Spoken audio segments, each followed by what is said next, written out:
निर्गमन की पुस्तक 28वां अध्याय वचन 1 से लेकर 43 तक। याजकों के पवित्र वस्त्र। फिर तू इस्राएलियों में से अपने भाई हारून और नादाब, अबीहू, एलियाजार और इतामार नामक उसके पुत्रों को अपने समीप ले आना कि वे मेरे लिए याजक का काम करें, और तू अपने भाई हारून के लिए वैभव और शोभा के निमित्त पवित्र वस्त्र बनवाना। और जितनों के हृदय में बुद्धि है, जिनको मैंने बुद्धि देने वाली आत्मा से परिपूर्ण किया है, उनको तू हारून के वस्त्र बनाने की आज्ञा दे कि वह मेरे निमित्त याजक का काम करने के लिए पवित्र बने। जो वस्त्र उन्हें बनाने होंगे वे ये है, अर्थात सीनाबंद और एपोद और बागा, 4 खाने का अंगरखा, पगड़ी और कमरबंद।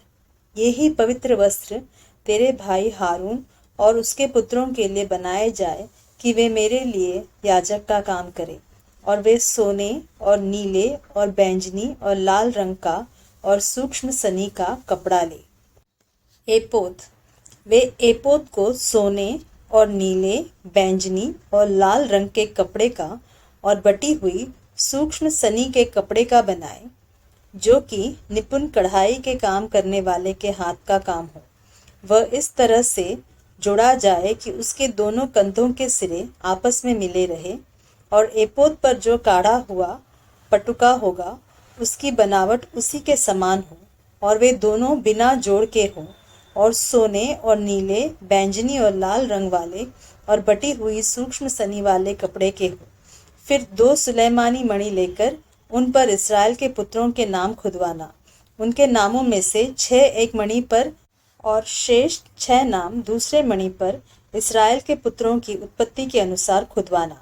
मणि खोदने वाले के काम के समान जैसे छापा खोदा जाता है, वैसे ही उन 2 मणियों पर इस्राएल के पुत्रों के नाम खुदवाना और उनको सोने के खानों में जुड़वा देना, और दोनों मणियों को एपोद के कंधों पर लगवाना। वे इस्राएलियों का स्मरण दिलवाने वाले मणि ठहरेंगे, अर्थात हारून उनके नाम यहोवा के आगे अपने दोनों कंधों पर स्मरण के लिए लगाए रहे। फिर सोने के खाने बनवाना और डोरियों के समान गूथे हुए 2 जंजीर चोखे सोने के बनवाना, और गूथे हुए जंजीरों को उन खानों में जुड़वाना।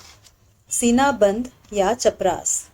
फिर न्याय की चपरास को भी कढ़ाई के काम का बनवाना, एपोद के समान सोने और नीले, बैंजनी और लाल रंग के और बटी हुई सूक्ष्म सनी के कपड़े की उसे बनवाना। वह चौकोर और दोहरी हो, और उसकी लंबाई और चौड़ाई 1-1 बित्ते की हो, और उसमें 4 पंक्ति मणि जड़ाना। पहली पंक्ति में तो माणिक्य, पद्मराग और लालड़ी हो, दूसरी पंक्ति में मरकत, नीलमणि और हीरा, तीसरी पंक्ति में लशम, सूर्यकांत और नीलम, और चौथी पंक्ति में फिरोजा, सुलैमानी मणि और यशब हो। ये सब सोने के खानों में जड़े जाए, और इस्राएल के पुत्रों के जितने नाम हैं उतने मणि हो, अर्थात उसके नामों की गिनती के अनुसार 12 नाम खुदे। 12 गोत्रों में से 1-1 का नाम 1-1 मणि पर ऐसे खुदे जैसे छापा खोदा जाता है।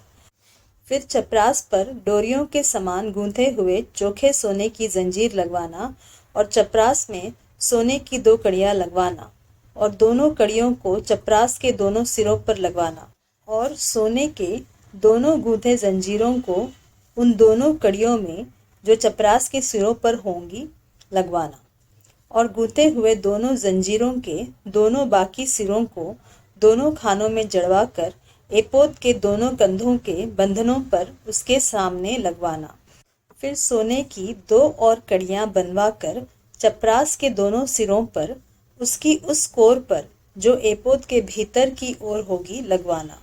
फिर उनके सिवाय सोने की 2 और कड़ियाँ बनवाकर एपोद के दोनों कंधों के बंधनों पर नीचे से उसके सामने और उसके जोड़ के पास एपोद के काढ़े हुए पट्टे के ऊपर लगवाना, और चपरास अपनी कड़ियों के द्वारा एपोद की कड़ियों में नीले फीते से बंधी जाए।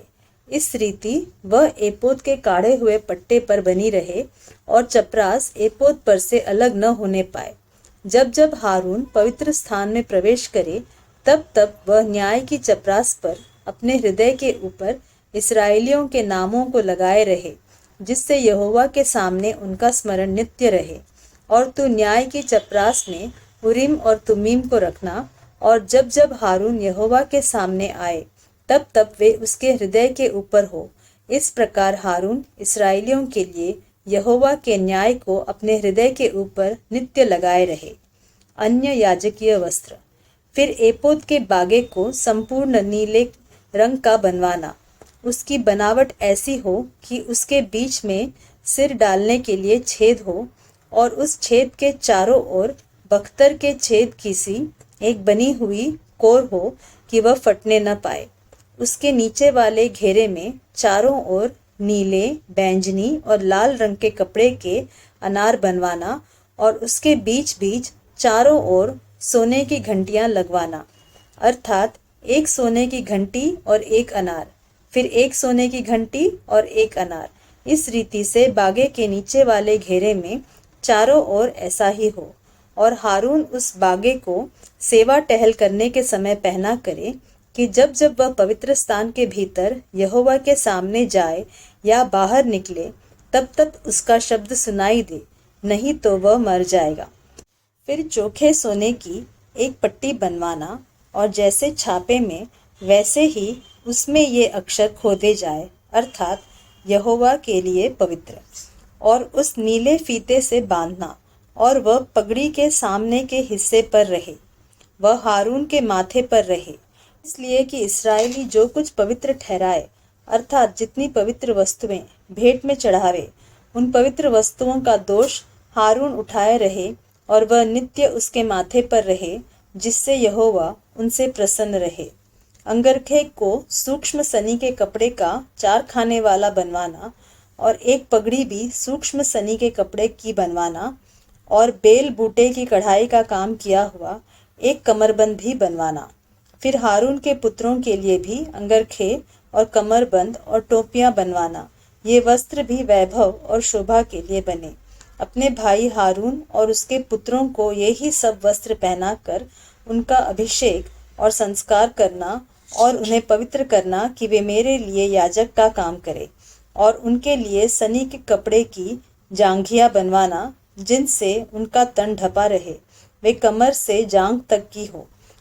और जब जब हारून या उसके पुत्र मिलाप वाले तंबू में प्रवेश करे या पवित्र स्थान में सेवा टहल करने को वेदी के पास जाए, तब तब वे उन जांघियों को पहने रहे, न हो कि वे पापी ठहरे और मर जाए। यह हारून के लिए और उसके बाद उसके वंश के लिए भी सदा की विधि ठहरे।